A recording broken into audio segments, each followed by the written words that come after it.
केकरा माल छोड़ल कौन जल्दी बताओ रे।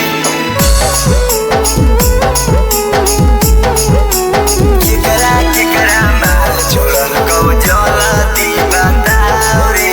Kanchan recording studio Shri Rampur.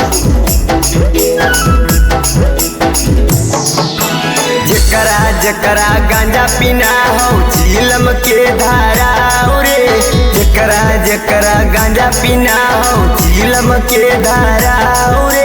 केकरा माल छोड़ल कौ जल्दी बताओ रे। केकरा माल छोड़ल कौ जल्दी बताओ रे। जकरा दारू पीना हो गिलास के ले आओ रे। जकरा दारू पीना हो गिलास के ले आओ रे। केकरा माल छोड़ल कौ जल्दी बताओ रे। केकरा माल छोड़ल कौ जल्दी बताओ रे।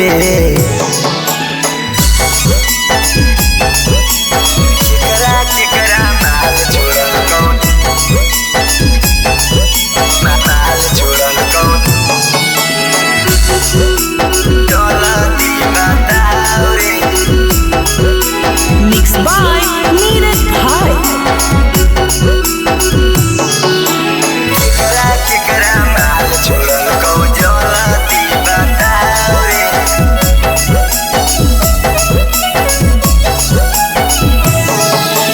छौरी के चक्कर हो दर दूसरा बनही तो मर। अब नहीं करिया तू प्यार रे जिंदगी हो तो बेकार रे।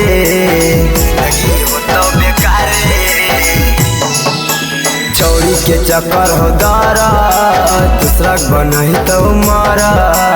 अब नहीं करिया तू प्यार रे जिंदगी हो तो बेकार रे।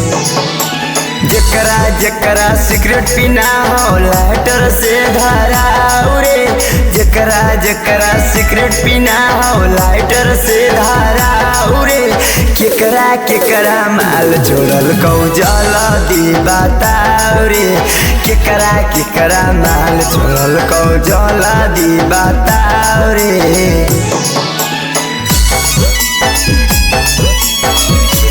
केकरा माल छोड़ल कौ माल छोड़ल कौ जल्दी बताओ रे।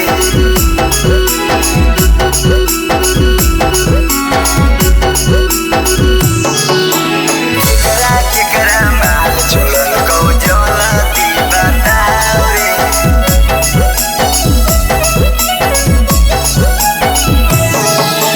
बड़ी लुटैनी रुपैया अपने सुझो पैया।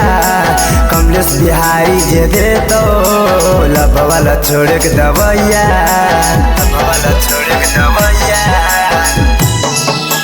बड़ी लुटैनी रुपैया अपने सुझो पैया। कमलेश बिहारी जे दे तो लब वाला छोड़ के दवैया। जकरा बियर पीना हो पैसा मिलाओ रे। जकरा बियर पीना हो पैसा मिलाओ रे। केकरा माल छोड़ल कौ जल्दी बताओ रे। केकरा माल छोड़ल कौ जल्दी बताओ रे। Kanchan recording studio Shri Rampur.